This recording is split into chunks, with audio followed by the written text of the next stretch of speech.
जय जय श्री चैतन्य जय नित्यानंद जय अद्वैत चंद्र जय गौर भक्तबिंद जय श्रीमन चैतन्य महापुर जय जय नित्यानंद प्रभु जय जय अद्वैत आचार्य ठाकुर जय जय गदाधर पंडित जय जय शिवास ठाकुर जय मुखं करति वाचनं पंगुलांगते गिरिं जप्तिपातं वंदे श्री गुरुदीनतायनं परमानंद माधवं श्री चैतन्य स्वामी तत्सत्।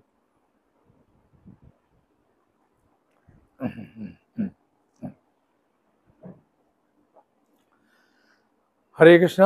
आज के आमरा गंगा माता गोस्वामिनी तार खूब सुंदर महत्व आछे। पुरीते जखन जाबेन तखन ओई गंगा मातार मठ आछे। सार्वभौम भट्टाचार्येर जे बाड़ी आछे, महाप्रभु जे गम्भीराय थाकतेन ना, रास्तार ओपारटा गम्भीरा और जस्ट 20 सेकेंड कि 30 सेकेंड आगे गेले बाँ दिके सार्वभौम भट्टाचार्येर बाड़ी। हाँ बुझेছেন, ওখানে শ্বেতগঙ্গা আছে, শ্বেতগঙ্গার পাশেই, আর শ্বেতগঙ্গা নাম করা সবাই জানে। হ্যাঁ গঙ্গা সেখানে কোন দিন আসে, হ্যাঁ স্বয়ং গঙ্গা আবির্ভূত হন, হ্যাঁ সেখানে স্নান করারও খুব মাহাত্ম্য আছে। ওই শ্বেতগঙ্গা গেলে তার পাশেই গঙ্গা মাতা গোস্বামিনী মঠ আছে, আপনারা দেখতে পাবেন। তাই এখানে বলছেন যে গৌড়ীয় বৈষ্ণব সাহিত্যে শ্রীমতী গঙ্গা মাতা গোস্বামিনী এক মহিষী বিদগ্ধ বৈষ্ণবী। তাঁর সাধন জীবনে ত্যাগ, তিতিক্ষা, দৈন্য, অসাধারণ অধ্যবসায়, পাণ্ডিত্য, সুতীক্ষ্ণ প্রতিভা তাকে ভজনে ভজন জীবনে উজ্জ্বল করে রেখেছে। 1601 খ্রিস্টাব্দে বাংলাদেশে রাজশাহী যে জেলা আছে না, সেই রাজশাহী জেলাতে রাজশাহী জেলা আছে, সেই রাজশাহী জেলার অন্তর্গত পুটিহারা শচীদেবী জন্মগ্রহণ করেন। হ্যাঁ তার পিতার নাম শ্রীযুক্ত নরেশ নারায়ণ আর গঙ্গা মাতা গোস্বামীর বাল্য নাম ছিল শচীদেবী। আমরা শচীদেবীর নাম শুনলেই আমাদের কথা মনে পড়ে কার? চৈতন্য মহাপুর মায়ের নাম মনে পড়ে, তাই না? শচীদেবী বলতে এই গঙ্গা মাতা গোস্বামিনীর ছোটবেলার নাম ছিল শচীদেবী, বুঝেছেন? শচীদেবী নাম ছিল। তা সেই জন্যে এই বাবার নাম ছিল শ্রীযুক্ত নারায়ণ, নরেশ নারায়ণ, আর তিনি রাজার একমাত্র কন্যা ছিলেন। হ্যাঁ একমাত্র কন্যা এই শচীদেবী। কিন্তু শচীদেবী বাল্যকাল থেকেই কৃষ্ণ ভক্তি পরায়ণ, এটা জানতে হবে। ছোটবেলা থেকেই কৃষ্ণের পুতুল নিয়ে খেলা করা থেকে আরম্ভ করে হ্যাঁ সবকিছু তিনি করতেন। আর তিনি পড়াশোনাতেও খুব ভালো ছিলেন। কাব্য, অলঙ্কার, ব্যাকরণ আদি শাস্ত্রে খুব সহজে তিনি জ্ঞান লাভ করেছিলেন। তার বয়স, তার সৌন্দর্য, মাধুর্য সকলকে মুগ্ধ করেছিল। তার বয়স যখন কম ছিল, এমনিতে বাচ্চা মেয়েদের বা বাচ্চা ছেলেদের বয়স কম থাকলে খুব সুন্দর দেখতে লাগে। তার শচীদেবীকে অপূর্ব দেখতে, অপূর্বা দেখতে ছিল। শচীদেবীর মন এই জড় জগতের সৌন্দর্য সারিণী বা ঐশ্বর্য সারিণী গৃহস্থের প্রতি আকৃষ্ট ছিল না। তিনি বৈরাগীর ভাবে ছিলেন, যে বাবার অনেক টাকা থাকলেও হ্যাঁ তিনি ঐশ্বর্যের মধ্যে ছিলেন না। হ্যাঁ সবসময় তিনি মদন গোপালের উপর নির্ভর করে থাকতেন, সেবা করতেন। রাজা নরেশ নারায়ণ হ্যাঁ তিনি চিন্তা করলেন যে আমার মেয়ে বড় হচ্ছে, একটা ভালো পাত্র দেখে মেয়েটার বিয়ে দেওয়া দরকার। এটা সব মা বাবারই ইচ্ছা যে আমার মেয়েকে একটা ভালো ছেলের হাতে তুলে দেব। তা নরেশ নারায়ণের সেই ইচ্ছা। কিন্তু শচীদেবী যখন জানতে পারলেন যে তার বিয়ের কথাবার্তা চলছে, তিনি ক্ষণভঙ্গুর মর্ত্য জগতের মরণশীল পুরুষকে বিবাহ করবেন না বললেন। বললেন আমি এই জগতের কোনো পুরুষকে বিয়ে করব না। বলে কেন? ওর বাবা জিজ্ঞাসা করছে কেন মা তুমি বিয়ে করবে না? না এই জগতের মানুষ তো মরণশীল, ও তো আমার সঙ্গে বিয়ে হবে, ও তো মরে যাবে, তাহলে ওকে আমি স্বামী রূপে কেন গ্রহণ করবো? স্বামী মানে তো প্রভু। হ্যাঁ, তাহলে আমি তাকে কেন গ্রহণ করবো? সে যদি মারা যায়, সে এই জগতে কোনো ছেলেকে সে বিয়ে করতে চাইলো না। রাজা ও রানী শেষে মাথায় হাত দিলেন। হ্যাঁ, যে যা কি করি, এখন মেয়ে তো আলাদা রকম কথাবার্তা। আরে বাবা, এই জগতে ছেলে মেয়ের সঙ্গে বিয়ে হবে না তো ভগবানের সঙ্গে কি তোমার বিয়ে হবে? হ্যাঁ, এই জগতে পুরুষের সঙ্গে বিয়ে করতে হবে, সে ভালো হোক আর খারাপ হোক, রাজার সন্তান হোক গরিবের সন্তান হোক, কিন্তু এই জগতে যে কোনো ছেলের সঙ্গে তোমার বিয়ে হবে। খুব চিন্তায় পড়ে গেলেন। হ্যাঁ, রাজা রানী দেখছেন আমার মেয়ে বিয়ে করবে না। রাজা রানী যখন একদম মারা যাওয়ার উপক্রম হলো, যেহেতু বিয়ে হয়নি, কুমারী অবস্থা আছেন, তা মারা যাওয়ার উপক্রম হলো, রাজকার্যের দায়িত্ব পড়লো শচী দেবীর উপরে। হ্যাঁ, ছেলে নেই, মেয়েকে এখন রাজকার্য শাসন করতে হবে। শচী দেবী কিছুদিন রাজকার্য পরিচালনা করার পর স্বজন প্রতিনিধিগণের উপর দায়িত্ব, যারা স্বজন ছিলেন তাদের উপর দায়িত্বভার দিয়ে অর্পণ করে তিনি তীর্থ পর্যটনে বেরিয়ে গেলেন। যাবে তো তীর্থে ঘুরবো। কোথাও চিত্তের সন্তোষ উৎপাদন করতে করতে তিনি পুরুষোত্তম ক্ষেত্রে এলেন। মানে কোথাও শান্তি পাচ্ছে না, মনকে কোথাও ঠিক করতে করতে এই পুরীতে এসেছে, পুরুষোত্তম ক্ষেত্রে। আর কয়েকদিন তথায় দর্শনার্থীর পর মানে ভগবানকে দেখলেন। হ্যাঁ, দেখার পরে তিনি বিশেষ প্রেরণায় তিনি ব্রজধামে আসলেন। তিনি দেখলেন না, বৃন্দাবনে চলে যাব, তিনি আর বৃন্দাবনে পালিয়ে গেলেন। এখন ব্রজধামে এসে শচী দেবী সৌভাগ্যের দ্বার খুলে গেল। বৃন্দাবনে এসেই তার সৌভাগ্যের দরজাটা খুলে গেল। কি হলোটা কি? হ্যাঁ, না তথায় গৌরাঙ্গ নিত্যানন্দের একান্ত অনুরক্ত পণ্ডিত শ্রী হরিদাস গোস্বামীর সাথে তাঁর সাক্ষাৎ হয়। গৌর নিত্যানন্দের সেবক হরিদাস দাস গোস্বামী, তার সঙ্গে এই শচী দেবীর সাক্ষাৎ হয়। পণ্ডিত হরিদাস গোস্বামী তীব্র তেজ বৈরাগ্যর মূর্তি দর্শন করে শচী দেবী পরমানন্দিত হলেন। মানে ওকে দেখে খুব আনন্দ পেয়েছে। তিনি মনে মনে চিন্তা করলেন, বহুদিন পরে তিনি যেন আশ্রয় খুঁজে পেয়েছেন। শচী তখনই শ্রী হরিদাস গোস্বামী শ্রী চরণ কমলে প্রণতি নিবেদন করে প্রেমাশ্রু নয়নে করজোড়ে তার কৃপা প্রার্থনা করলেন। মানে দীক্ষা এবার নিলেন। হ্যাঁ, হরিদাস গোস্বামীর কাছ থেকে। পণ্ডিত গোসাইয়ের শিষ্য অনন্ত আচার্য, মানে গদাধর পণ্ডিতের শিষ্য হচ্ছে অনন্ত আচার্য। আর কৃষ্ণ প্রেমময় তনু উদার সর্বার্য, তার অনন্ত গুণ কে কুরু প্রকাশ, তার প্রিয় শিষ্য ইয়া পণ্ডিত হরিদাস। এই অনন্ত আচার্যের শিষ্য হচ্ছে পণ্ডিত হরিদাস। তাহলে পণ্ডিত হরিদাস এর গুরুর নাম কি? গুরুদেবের নাম অনন্ত আচার্য। আর এই পণ্ডিত হরিদাসের পরম গুরুদেবের নাম কি? গদাধর পণ্ডিত। পরম গুরুদেবের নাম গদাধর পণ্ডিত। আর দীক্ষা গুরুর নাম হচ্ছে অনন্ত আচার্য। গদাধর পণ্ডিত গোস্বামীর প্রিয় শিষ্য অনন্ত আচার্য, হ্যাঁ, কৃষ্ণ প্রেমে সর্বদা বিহ্বলে থাকতেন। তার প্রিয় শিষ্য হলেন হরিদাস গোস্বামী। তিনি শচী দেবীকে পরীক্ষা করার জন্য বললেন, রাজকন্যা পক্ষে ব্রজে থেকে নিষ্কঞ্চনভাবে হরিভজন করা সম্ভব নয়। বললেন মেয়ে ছেলে তো, আর এরা সবকিছু ত্যাগ করে হরি ভজন করা ব্রজে ঠিক হবে না।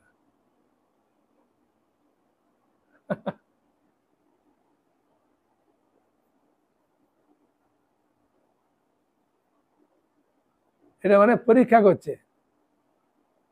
হ্যাঁ, আর এই পরীক্ষায় কি ফেল হবে নাকি? হ্যাঁ, এত তীক্ষ্ণ বুদ্ধির অধিকারী। হ্যাঁ, তাই না?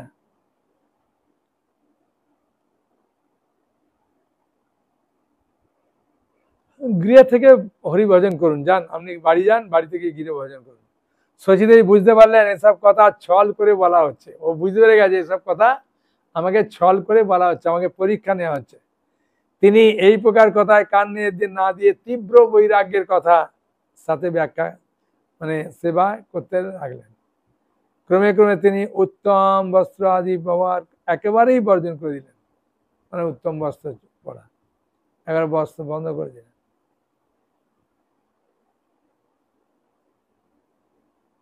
একদিন হরিদাস পণ্ডিত গোস্বামী সচীদেবীকে বললেন, যদি লজ্জা মান ভয় ত্যাগ করে ব্রজে মাদুকরি করতে পারো তবে কৃপা পেতে পারো। সচীদেবী হরিদাস পণ্ডিতের কথা শ্রবণ করে আনন্দিত হলেন, বলে কোনো ব্যাপার না, আমার কাছে, আমি রাজার মেয়ে হলে কি হবে, আমার মধ্যে ওই জ্ঞানগুলো আছে।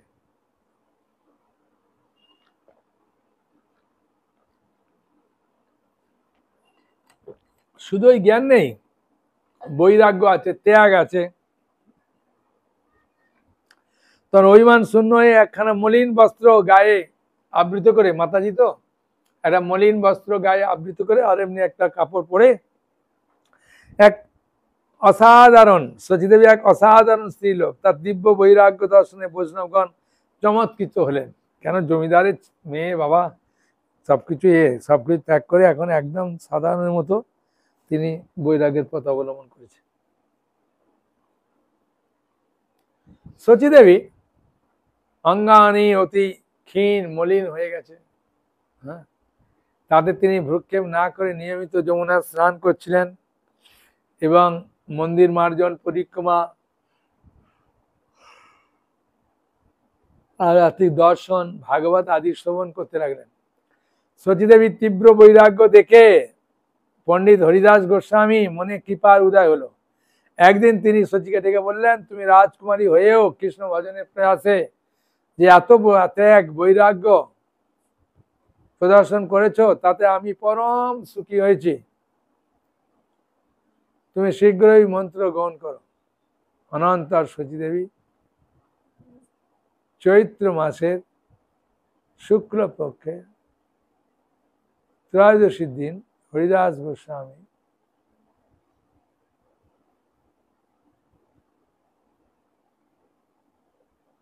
কি বললেন এখানে, যে রাজকুমারী হয়েও কৃষ্ণ ভজনের প্রয়াসে এত বৈরাগ্য ত্যাগ প্রদর্শন করেছো, তাতে আমি পরম সুখী হয়েছি। তুমি শীঘ্রই মন্ত্র গ্রহণ করো। অনন্তর সচীদেবী চৈত্র মাসের শুক্লপক্ষে ত্রয়োদশীর দিন হরিদাস গোস্বামী থেকে কৃষ্ণ মন্ত্র দীক্ষা গ্রহণ করলেন। বুঝলেন, যে চৈত্র মাসের শুক্লপক্ষে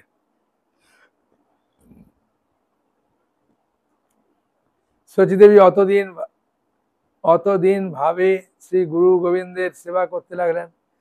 আর প্রতিদিন সচীদেবী হরিদাস পণ্ডিত গোস্বামীর নিকট গোস্বামীর শাস্ত্র আদি শ্রবণ করতে লাগলেন।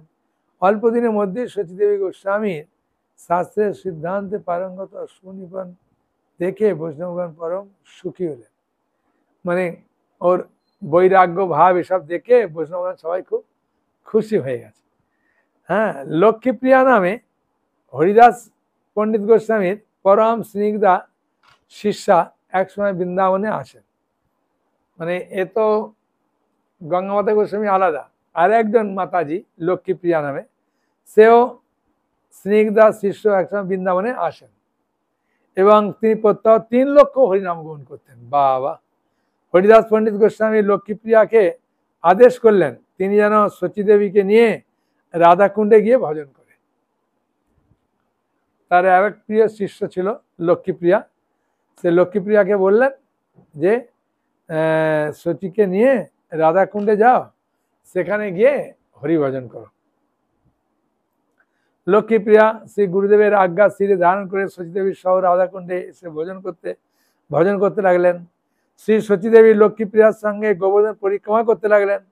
সচীদেবী এভাবে রাধাকুণ্ডে তার ভজন করতে থাকলে হরিদাস পণ্ডিত গোস্বামী একদিন সচীকে ডেকে আদেশ করলেন, তুমি পুরুষোত্তম ক্ষেত্রে গমন করো, যাও পুরীতে যাও, গৌর নিত্যানন্দের বাণী শ্রদ্ধালু জনদের মধ্যে প্রচার করো, যাও ওখানে পুরীতে গিয়ে প্রচার করো গৌর নিত্যানন্দ বাণী।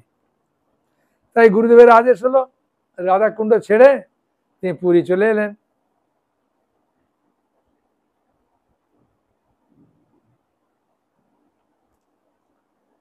আর তখন গৌড় পার্ষদগণ প্রায় সকলেই অপকট হয়ে গেছে।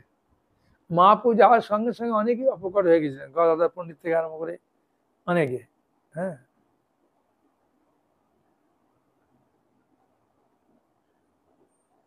আর শ্রদ্ধালুজনদের নিকট ভাগবত পাঠ করতে লাগলেন। তিনি ভাগবত পাঠ করতে লাগলেন আর ওই প্রচারও করতে লাগলেন।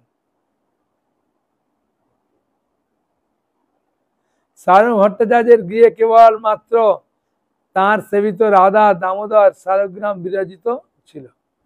রাধা দামোদরের শালগ্রাম আছে, তার পূজা করতেন, ভাগবত পাঠ করতেন আর হরিনাম প্রচার করতেন।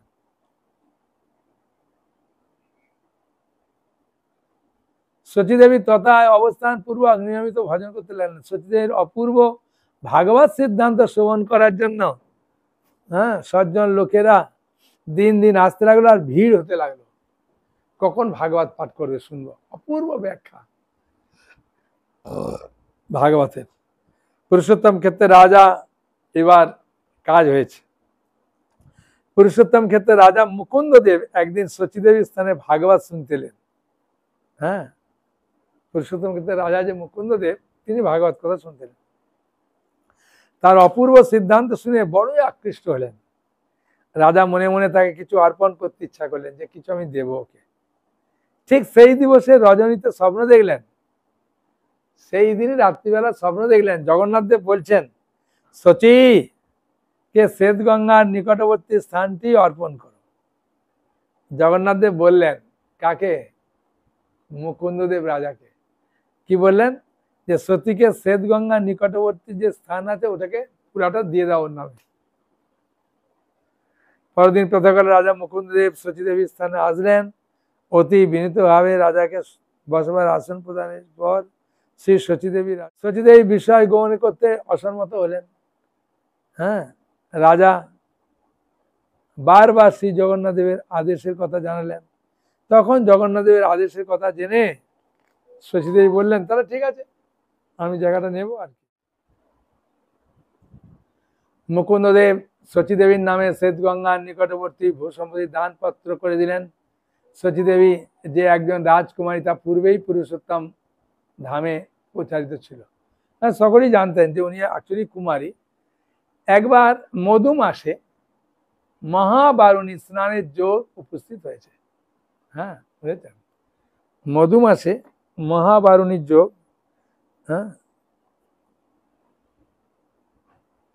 এসে উপস্থিত হয়েছে। মধু মাস কোনটাকে বলে?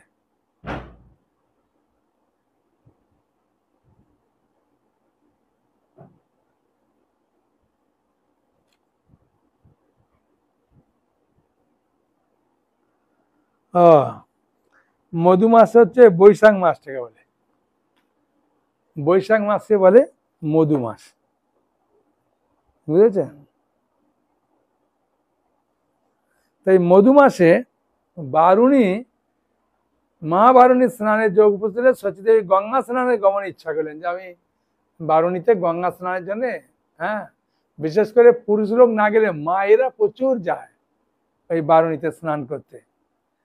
আর গুরুদেবের নির্দেশ হলো পুরুষোত্তম ক্ষেত্রে অবস্থান করো। তাই গুরুদেবের কথা স্মরণ করে সচীদেবী গঙ্গা স্নানে গমনের ইচ্ছা ত্যাগ করলেন, যে না, গুরুদেব বলেছে পুরীতে থাকতে আমি থাকবো।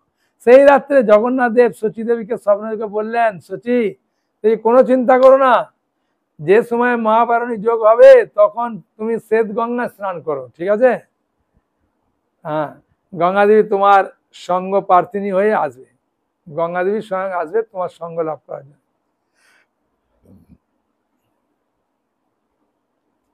এরূপ স্বপ্ন দর্শন করে সচীদেবী খুবই আনন্দিত হলেন। বারুণী স্নানের যোগ উপস্থিত হলে সচীদেবী একাকী মধ্যরাত্রে শ্বেত গঙ্গা স্নান করতে গেছে। আর তিনি শ্বেত গঙ্গা স্নানের নামা মাত্রই গঙ্গা দেবীর স্রোতে তাকে একদম ভাসিয়ে নিয়ে চলে গেছে।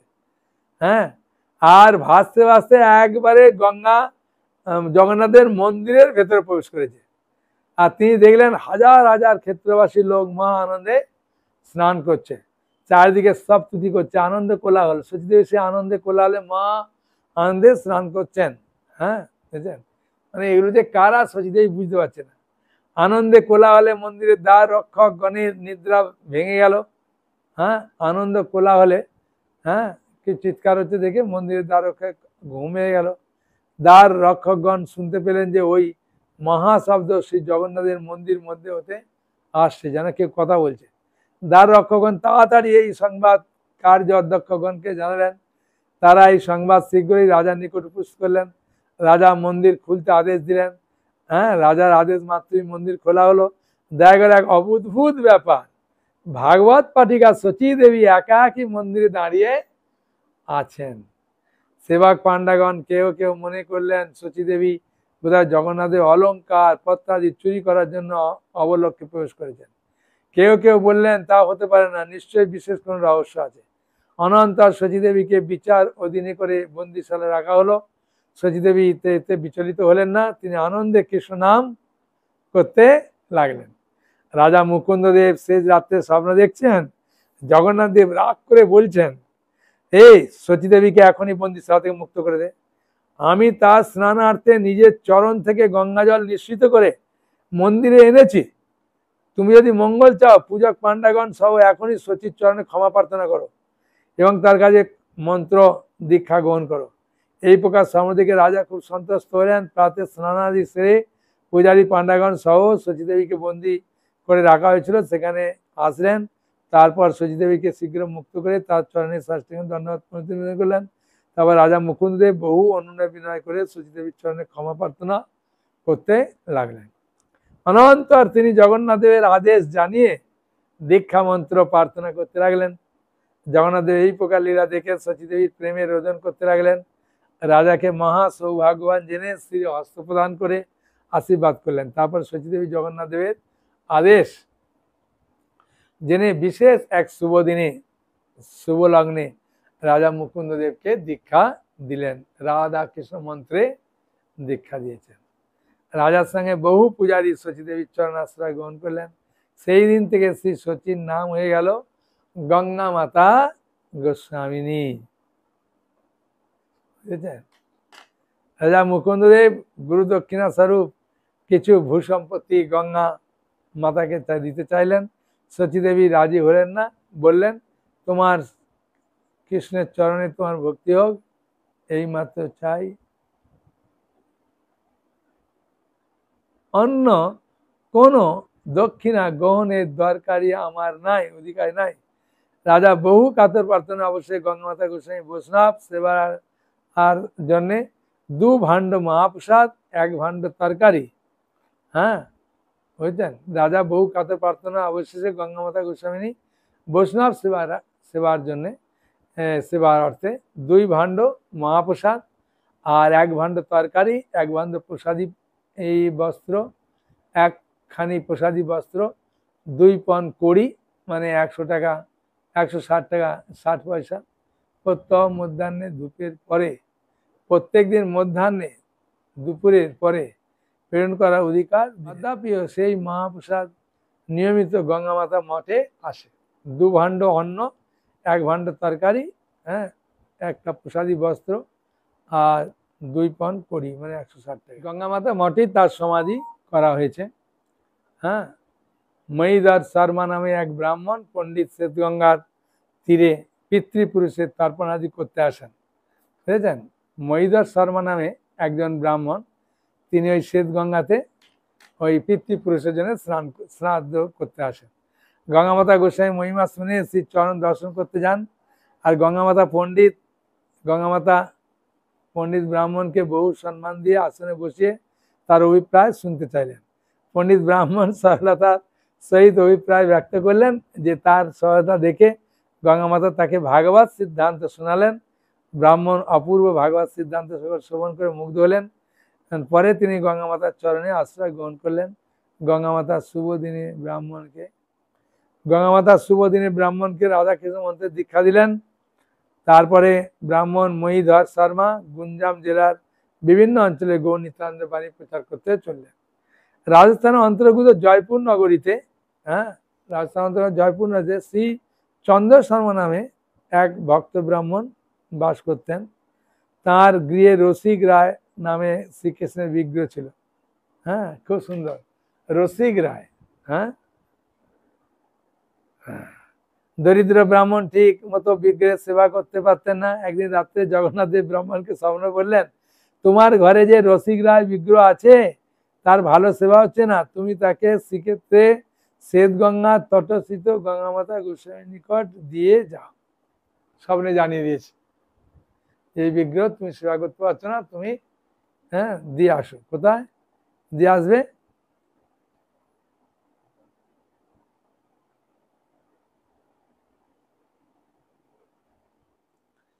তাহলে আমরা আজকে জানতে পারলাম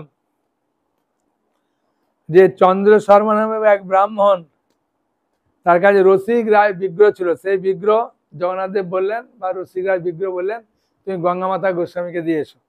তাই গঙ্গা মাতা গোস্বামীকে দিলেন। হ্যাঁ, সেই জন্য সে এই গঙ্গা মাতা গোস্বামীর মঠে এই রসিক রায় ভগবান আছে।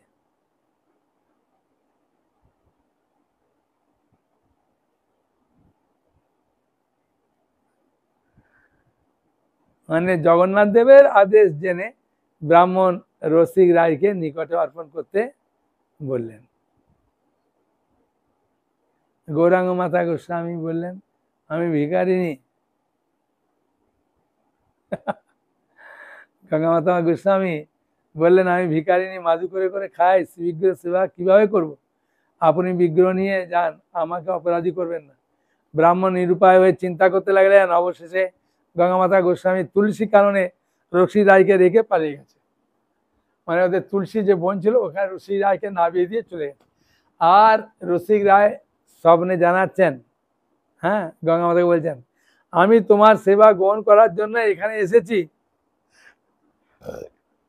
সেই জন্য ব্রাহ্মণ আমাকে তুলসী বাগানে রেখে চলে গেছে, এখন আমি ভোজন করি নাই, আমাকে কিছু ভোজন করাও। স্বপ্ন থেকে গঙ্গা মাতা গোস্বামী প্রেমে পুলকিত হয়ে তাড়াতাড়ি করে এলেন, তুলসী কাননে এলেন। আর রসিক রায়কে দর্শন করে গঙ্গা মাতা গোস্বামী খুব আনন্দ পেয়েছেন। তারপর ব্যাকুল চিত্তে তার নিয়ে কিছু ভোগ লাগালেন। তিনি দেখতে পেলেন রসিক রায় সমস্ত উপকরণ দ্রুত ভোজন করেছেন, মানে যা লাগে সব খুব আনন্দে খেয়েছেন। ভোজনান্তের নতুন বস্ত্রাদি পেতে রসিক রায়ের শয়ন দিলেন। প্রাতকালে ভক্তগণ এসে রসিক রায়কে দর্শন করে তার বৃত্তান্ত শুনে আনন্দে হরি হরি ধ্বনি করলেন, হরি হরি হরি হরি। প্রতিদিন গঙ্গা মাতা প্রণয় ভরে বহু পিঠা পানাদি তৈরি করে রসিক রায়কে ভোজন করাতেন। অধিক বয়স হওয়ার ফলে গঙ্গা মাতা ভিক্ষাদি করতে বহু পরিশ্রম হতো। রসিক রায় গঙ্গা মাতা পরিশ্রম দেখে কি করলেন? রসিক রায় গঙ্গা মাতার পরিশ্রম দেখে কৌশলে ধনী লোকের নিকট হতে দ্রব্য সংবাদ সংগ্রহ করতেন। মানে বয়স হয়ে গেছে, করতে পারছে না, কিন্তু গঙ্গা মাতা গোস্বামী একটু দুঃখ পাচ্ছে, সেই জন্য রসিক রায় কি করছে? রসিক রায় গঙ্গা মাতার পরিশ্রম দেখে কৌশলে ধনী লোকের নিকট হতে দ্রব্য সংগ্রহ করতেন। অতিরিক্ত বয়সে সেবার ত্রুটি মনে করে গঙ্গা মাতা রসিক রায়ের নিকট ক্ষমা ভিক্ষা করলেন, করে বললেন সেবা করতে আমি অক্ষম। রসিক রায় স্বপ্নে বললেন তোমার সেবায় আমি খুশি, তুমি খেদ করো না, তুমি আর কিছুদিন সেবা করো। অনন্তর কিছুদিন পরে গঙ্গা মাতা রসিক রায়কে আবার বললেন প্রাণ ত্যাগের আমার সময় হয়েছে। রসিক রায় আবার বললেন উপযুক্ত এক শিষ্যের হাতে সেবা ভার দিয়ে তুমি আমার ধামে চলে এসো। বনমালী দাস নামে এক ভক্তের হাতে রসিক রায়ের সেবার ভার দিলেন। বনমালী নামে এক ভক্তের হাতে রসিক রায়ের সেবার ভার দিলেন, অর্পণ করে 120 বছর বয়সে 1721 খ্রিস্টাব্দের অশ্বিনী শুক্লা একাদশীতে শ্রী রসিক রায়ের শ্রীচরণ চিন্তামণি তো বলছেন যে বনমালী নামে এক ভক্তের হাতে রসিক রায়ের সেবার ভার দিলেন 120 বছর বয়সে 1721 খ্রিস্টাব্দে আশ্বিন শুক্লা একাদশী, আশ্বিন মাসে শুক্লা একাদশী তে রসিক রায়ের শ্রীচরণে চিন্তা এবং নয়নে তার রূপমাধুরী দর্শন করতে করতে নিত্যলীলায় প্রবেশ করেন। হরে কৃষ্ণ কৃষ্ণ কৃষ্ণ হরে হরে, হরে রাম রাম রাম হরে হরে। হরি বল। রসিক রায়ের কাহিনী শুনলেন? খুব ভালো লাগলো না? ঠিক না? সকলে বলুন হরে কৃষ্ণ কৃষ্ণ কৃষ্ণ হরে হরে, হরে রাম রাম রাম হরে হরে। এখানে রইল অমৃত লাউরি, পতনে বলুন হরি হরি।